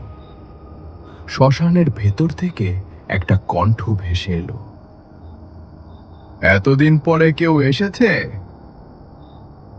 ছায়ার ভেতর থেকে বেরিয়ে এলো এক ভয়ঙ্কর মানুষ। লম্বা চুল, শরীর ছাই মাখা, চোখ লাল, গলায় হাড়ের মালা। হারু ভয়ে পিছিয়ে গেল। বাবা! তারানাথ তান্ত্রিক সামনে এগিয়ে গেলেন। নীলকণ্ঠ, তিনি বললেন, তোর খেলা শেষ। অঘরী হেসে উঠল। সে হাসিতে কোনো মানুষের আনন্দ নেই, শুধু হিংসা। শেষ? সে বলল, আজ তো শুরু। ঠিক তখনই শ্মশানের মাটি কেঁপে উঠল। দূরে কোথাও কাটা মাথার ভয়ঙ্কর হাসি শোনা গেল। রাত নামতেই শ্মশানটা আর শ্মশান রইল না। মনে হচ্ছিল যেন জঙ্গলের বুকের ভেতর একটা বিশাল কালো মুখ খুলে গেছে। বাতাস ভারী হয়ে উঠল। গাছের পাতাগুলো নড়ছে, কিন্তু হাওয়া নেই। চারদিকে কেবল একটা চাপা গন্ধ, পোড়া মাংস, পচা রক্ত আর ভস্মের। তারানাথ তান্ত্রিক শিমুল গাছের নিচে গোল করে ভস্ম ছড়ালেন। সেই কুণ্ডির ভেতর দাঁড়িয়ে তিনি চোখ বন্ধ করলেন। তার ঠোঁট নড়ছে, মন্ত্র পড়ছেন। মন্ত্রগুলো খুব জোরে নয়, কিন্তু মনে হচ্ছিল মাটির ভেতর ঢুকে যাচ্ছে। হারু আর বুড়ো লোকটা একটু দূরে দাঁড়িয়ে। হারুর বুক ধড়ফড় করছে। সে বারবার পেছনে তাকাচ্ছে। মনে হচ্ছে কেউ যেন অন্ধকারে দাঁড়িয়ে আছে। হঠাৎ চারদিক অন্ধকার আরো ঘন হয়ে গেল। টর্চের আলো নিভে গেল একে একে। শুধু শিমুল গাছের নিচে হালকা লাল আলো জ্বলছে। সেই আলো যেন মাটি থেকেই উঠছে। তারপর হঠাৎ একটা বিকট শব্দ, ধাবাস। শ্মশানের মাঝখান থেকে মাটি ফেটে কিছু একটা বেরিয়ে এলো। ওটা ছিল কাটা মাথা। চোখ দুটো লাল, দাঁত বের করা। মুখ ভেঙে হেসে উঠল সে। তার হাসিতে গাছ কেঁপে উঠল। আমায় ডাকেছিস? কণ্ঠটা যেন অনেকগুলো গলা একসঙ্গে কথা বলছে।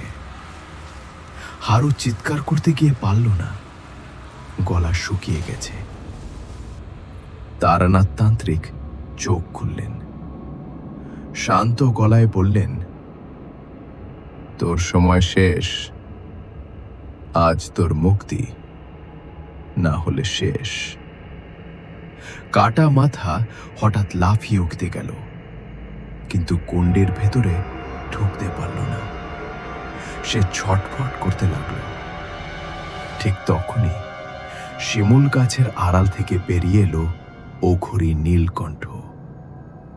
তার শরীর ছাই মাখা, চোখে আগুন, গলায় হাড়ের মালা নড়ছে। তুই এখানে এসেছিস? সে গর্জে উঠল, এই শক্তি আমার। নীলকণ্ঠ মাটিতে হাত ঢুকল। চারদিক থেকে কণ্ঠস্বর উঠল, কান্না, চিৎকার, হাসি। হারু কাঁদতে লাগল। বাবা, এত মানুষ! তারানাথ বুঝলেন, এই জায়গায় বহু বছর ধরে মানুষের প্রাণ নেওয়া হয়েছে। এই শক্তি শুধু কাটা মাথার নয়, এটা বহু আত্মার যন্ত্রণা। নীলকণ্ঠ হঠাৎ চিৎকার করে বলল, ওরা আমার দেবতা, ওদের রক্তে আমি শক্তি পেয়েছি। হঠাৎ মাটির ভেতর থেকে হাত বেরোতে লাগলো, কালো হাত। কেউ যেন উঠতে চাইছে। তারানাথ তান্ত্রিক জোরে মন্ত্র পড়লেন, ভস্ম ছিটিয়ে দিলেন চারদিকে। মাটি থেমে গেল। কাটা মাথা এবার কাঁদতে লাগলো, তার গলা ভেঙে যাচ্ছে। আমায় মুক্তি দাও, আমায় ছেড়ে দাও। তারানাথ ধীরে বললেন, মুক্তি চাইলে সত্য বলো। কাটা মাথা কাঁপতে কাঁপতে বলল, নীলকণ্ঠ আমায় বেঁধেছে, আমায় দিয়ে রক্ত চুষিয়েছে। আমি চাইনি, কিন্তু পালাতে পারিনি। নীলকণ্ঠ হঠাৎ পাগলের মতো হাসতে লাগলো। সব মিথ্যে, ও শুধু আমার হাতিয়ার। সে ঝাঁপিয়ে পড়তে গেল তারানাথের দিকে। ঠিক তখনই আকাশে মেঘ গর্জে উঠল, দূরে বজ্রপাত হলো। তারানাথ তান্ত্রিক চোখ বন্ধ করে বললেন, মা, এখন তোমার শক্তি চাই। শ্মশানের বাতাস থমকে গেল। আগুনের মতো আলো জ্বলে উঠল তার চারপাশে। এই রাত এখন আর শুধু ভয়ের নয়, এটা যুদ্ধের রাত। শ্মশানের মাঝখানে কাটা মাথাটা এবার আর শুধু হাসছিল না, সে গর্জন করতে লাগলো। তার গলা থেকে এমন শব্দ বের হচ্ছিল যেন একসঙ্গে অনেক জন্তু ডাকছে। চোখ দুটো লাল আগুনের মতো জ্বলছিল। মুখের চারপাশে কালো ধোঁয়া উঠছিল। হঠাৎ সে লাফ দিয়ে গণ্ডির একদম কাছে এসে পড়ল। মাটিতে আছড়ে পড়ে আবার উঠে দাঁড়ালো। তার দাঁত খিচিয়ে উঠল। আমায় বেঁধে রাখবি? আমি তোদের সবাইকে খাবো। হারু ভয়ে চিৎকার করে উঠল। সে পড়ে যেতে যেতে কোনো মতে দাঁড়ালো। বুড়ো লোকটা চোখ বন্ধ করে কাঁপতে লাগলো। তারানাথ তান্ত্রিক এক পা এগিয়ে এলেন। তার হাতে রুদ্রাক্ষের মালা। তিনি মালাটা ঘুরাতে লাগলেন। মালাটা ঘোরার সঙ্গে সঙ্গে বাতাস ঘুরতে লাগলো। শ্মশানের ধুলো উড়ে উঠল। কাটা মাথা হঠাৎ ঝাঁপিয়ে পড়তে চাইল। ঠিক তখনই থাপ, মাটিতে আছড়ে পড়ল সে। মনে হলো কেউ তাকে অদৃশ্য দড়িতে বেঁধে ফেলেছে। কাটা মাথা ছটফট করতে লাগলো। তার মুখ দিয়ে কালো তরল ঝরতে লাগলো। সে চিৎকার করে বলল, পড়ছি পড়ছি।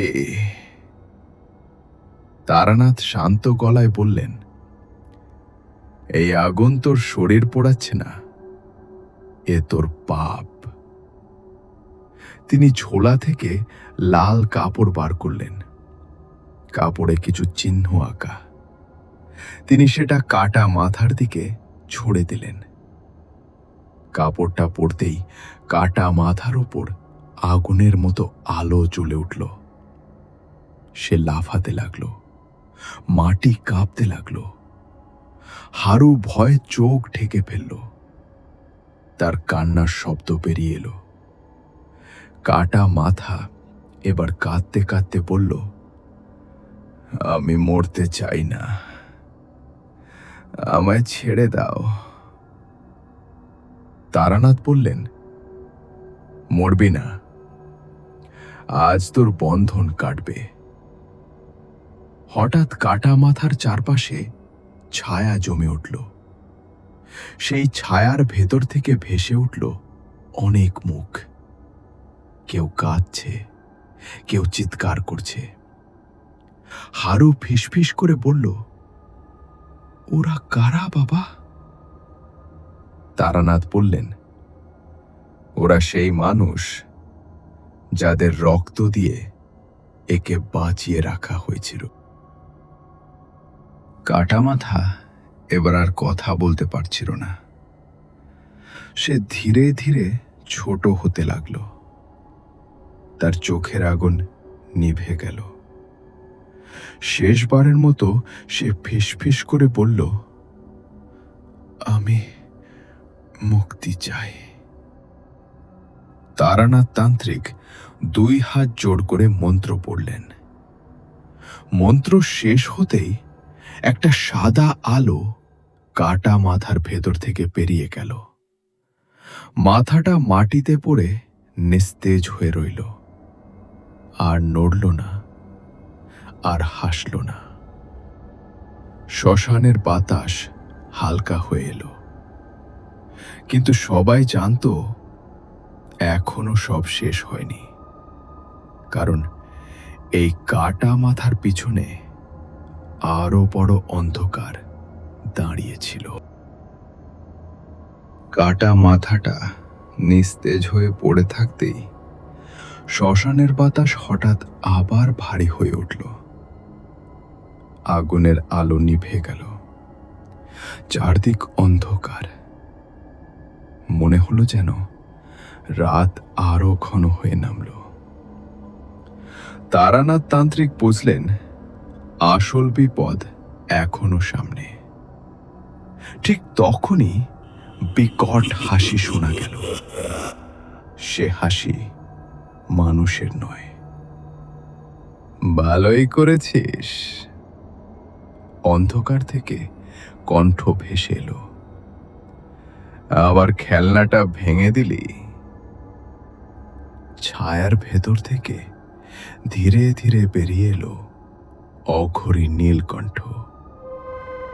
তার শরীর ছাই মাখা, চুল এলোমেলো, চোখ দুটো এমন ভাবে জ্বলছে যেন অনেকদিন ঘুমায়নি। তার গলায় মানুষের হাড়ের মালা, হাতে একটি লাঠি যার মাথায় লেগে আছে শুকনো রক্ত। হারু ভয়ে চিৎকার করে উঠল, এই লোকটাই। নীলকণ্ঠ গর্জে উঠল, হ্যাঁ আমি। সে এগিয়ে এলো। তার পায়ের নিচে মাটি কালো হয়ে যাচ্ছিল। এই গ্রাম, সে বলল, এই শ্মশান সব আমার সাধনার জায়গা। তারানাথ তান্ত্রিক দৃঢ় গলায় বললেন, তোর সাধনা মানুষের রক্তে। এটা শক্তি নয়, এটা অভিশাপ। নীলকণ্ঠ হঠাৎ ঝাঁপিয়ে পড়ল, তার লাঠি দিয়ে আঘাত করল। তারানাথ কোনো মতে সরে গেলেন। মাটি ফেটে গেল যেখানে আঘাত পড়ল। হারু দৌড়ে পিছিয়ে গেল। সে দেখল তারানাথ একা। নীলকণ্ঠ আবার আঘাত করল। এবার তারানাথ পড়ে গেলেন, মাটিতে লুটিয়ে পড়লেন। নীলকণ্ঠ হেসে উঠল, দেখেছিস, তোর দেবী তোকে বাঁচাতে আসবে না। সে পা বাড়িয়ে তারানাথের বুকে চেপে ধরল। তারানাথের শ্বাস আটকে আসতে লাগল। চারদিক অন্ধকার হয়ে গেল। শেষ শক্তি দিয়ে তারানাথ চোখ বন্ধ করলেন। ফিস ফিস করে বললেন, মা, আমি একা নই, আমাকে শক্তি দাও। হঠাৎ শ্মশানের মাঝখানে আলো জ্বলে উঠল, লাল আলো, আগুনের মতো। নীলকণ্ঠ চমকে উঠল, এটা কি? আলোয়ের ভেতর থেকে যেন এক মাতৃমূর্তি অনুভব করা গেল। কেউ দেখা গেল না, কিন্তু শক্তি ছিল। তারানাথ উঠে দাঁড়ালেন। চোখে আর ক্লান্তি নেই, কণ্ঠে দৃঢ়তা। তিনি মন্ত্র পড়লেন, ভস্ম ছিটিয়ে দিলেন। আগুনের গোলক তৈরি হল। নীলকণ্ঠ চিৎকার করে উঠল, না, আমি অমর হতে চেয়েছিলাম। তারানাথ বললেন, অমরত্ব রক্তে আসে না, অমরত্ব আসে ত্যাগে। আগুনের গোলক নীলকণ্ঠকে ঘিরে ধরল। সে ছটফট করতে লাগলো। তার দেহ শুকিয়ে যেতে লাগলো। শেষবারের মতো সে চিৎকার করল, আমায় ছেড়ে দাও। তারানাথ চোখ বন্ধ করে বললেন, মুক্তি পেতে হলে সব ছাড়তে হয়। আগুন নিভে গেল। মাটিতে পড়ে রইল শুধু ছাই। নীলকণ্ঠ আর নেই। শ্মশানের বাতাস হালকা হয়ে এলো। পাখির ডাক শোনা গেল দূরে। হারু কাঁদতে কাঁদতে বলল, শেষ হয়েছে? তারানাথ ধীরে মাথা নাড়লেন, হ্যাঁ, এবার সব আত্মা শান্তি পাবে। সেই রাতে বীরমল্লীর আকাশে ভয় নয়, শান্তি নেমে এলো।